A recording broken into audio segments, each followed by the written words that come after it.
Assalamualaikum warahmatullahi wabarakatuh. Waalaikumsalam warahmatullahi wabarakatuh. Di sini saya akan menjelaskan perbedaan mungkin tadi antara apa yang dimaksud dengan keyakinan kelas atau keyakinan sekolah dan peraturan kelas atau peraturan sekolah. Di sini yang membedakannya peraturan bukan jelek, peraturan sekolah itu bukan tidak baik, tapi harus kita harapkan yang diharapkan bahwa kebaikan atau perilaku baik, kedisiplinan itu muncul bukan hanya berdasarkan dari apa yang dibuat, peraturan yang dibuat oleh sekolah atau kelas, tapi yang lebih baiknya lagi bahwa ketaatan siswa, kebaikan siswa itu muncul dari keyakinan kelas. Maka keyakinan itu lahir dari motivasi intrinsik. Artinya motivasi intrinsik ini adalah motivasi yang lahir dari diri siswa dan diri guru itu sendiri, bukan karena takut pada peraturan, tapi karena ada motivasi intrinsik. Dari mana lahirnya motivasi intrinsik ini? Yaitu dari nilai-nilai kebajikan yang diyakini oleh setiap orang.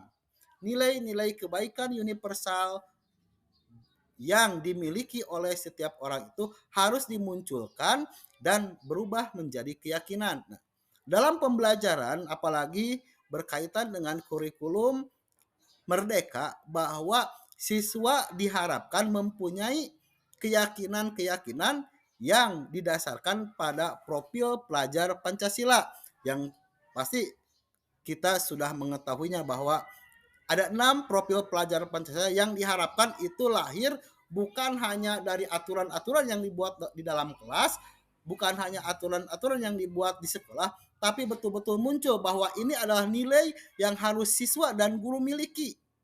Itu lahir dari keyakinan yang pertama itu beriman dan bertakwa kepada Tuhan yang Maha Esa.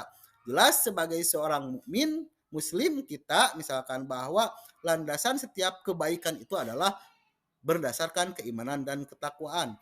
Yang kedua, berkebinekaan global, bahwa era hari ini tidak dapat dipungkiri bahwa globalisasi sudah masuk ke sendi-sendi kehidupan manusia. Maka kita harus baik dalam menyikapinya, kita harus mampu berkompetisi dengan negara yang lainnya. Yang ketiga, mandiri. Kemandirian ini penting sebagai seorang siswa, generasi masa depan harus mampu mandiri. Keempat, gotong royong, bahwa sesuai dengan karakter budaya bangsa Indonesia, bahwa gotong royong merupakan nilai yang mengakar di bangsa kita.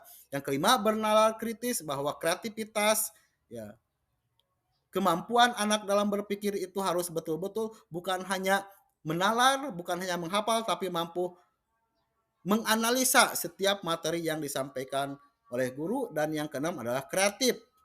Kreatif bahwa dari hasil bernalar kritis maka lahirlah kreativitas-kreativitas.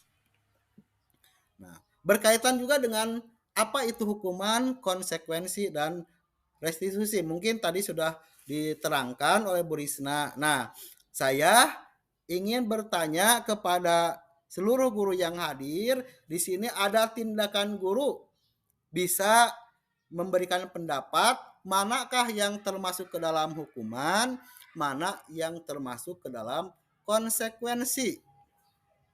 Contoh di sini, mencatat 100 kali di dalam buku. Kalimat saya tidak akan terlambat lagi karena mungkin seorang siswa terlambat ke sekolah. Apakah itu termasuk hukuman atau konsekuensi? Nah, tadi Bu Risma sudah menerangkan, menjelaskan tentang apa perbedaan antara hukuman dan konsekuensi.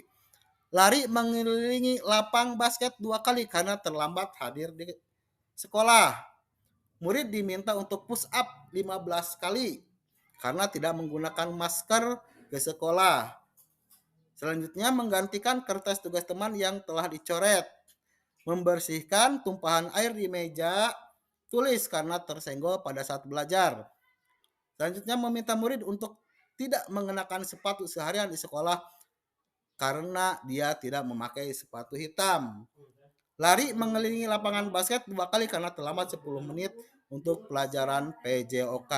Mohon partisipasinya Bapak Ibu guru hebat.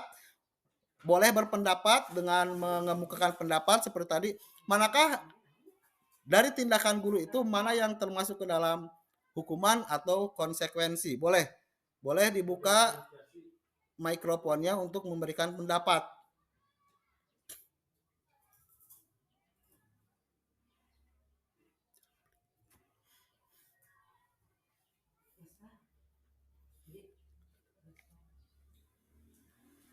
Ya, mungkin bisa secara offline-nya bertanya jawaban. Nah, lihat di sini dari hasil analisa yang telah saya lakukan bahwa dari poin ke-1, kedua dan ketiga itu merupakan hukuman.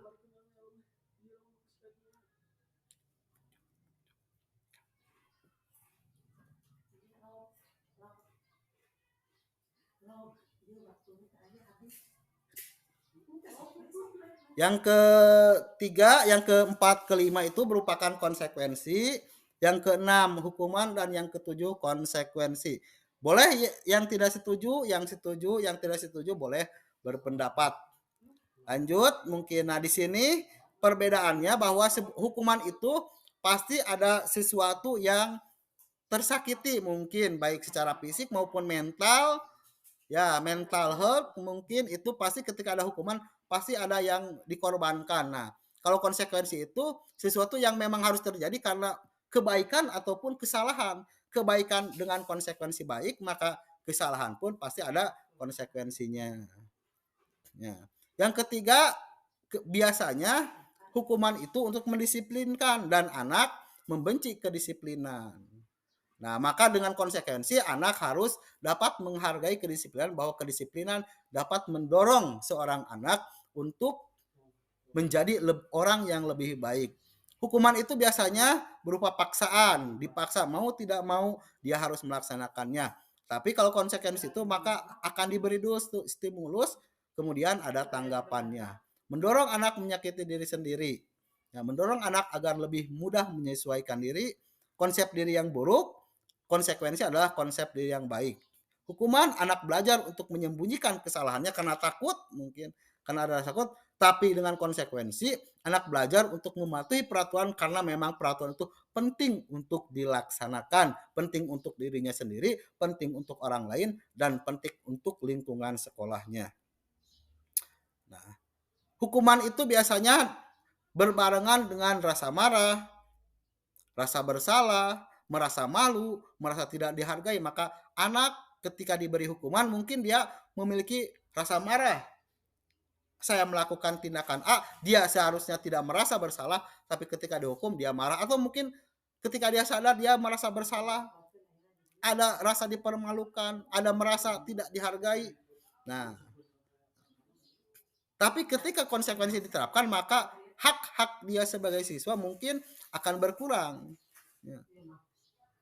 Dibuat tidak nyaman, diasingkan sementara waktu. Nah, hal ini berkaitan bahwa setiap perbuatan manusia, baik yang buruk itu untuk memenuhi kebutuhan dasar manusia. Ya, seluruh tindakan manusia memiliki tujuan tertentu, ya, yaitu untuk memenuhi kebutuhan hidupnya. Ada 5 kebutuhan dasar manusia. Yang pertama adalah kebutuhan untuk bertahan hidup, kebutuhan untuk menerima kasih sayang dan rasa diterima. Ya. Yang keenam adalah penguasaan. Seseorang mempunyai kebutuhan untuk menguasai, berkuasa terhadap dirinya, terhadap orang lain. Dan yang kelima, manusia butuh kebebasan. Dan yang keenam, manusia butuh kesenangan, ketenangan, dan kebahagiaan. Maka setiap perbuatan yang dilakukan oleh manusia itu pasti untuk memenuhi kelima kebutuhan ini. Kesalahan yang dilakukan mungkin karena salah satu kebutuhan hidupnya tidak terpenuhi. Nah, di sini ada beberapa contoh, mungkin kita nanti bisa di-sharekan ke dalam kegiatan lainnya.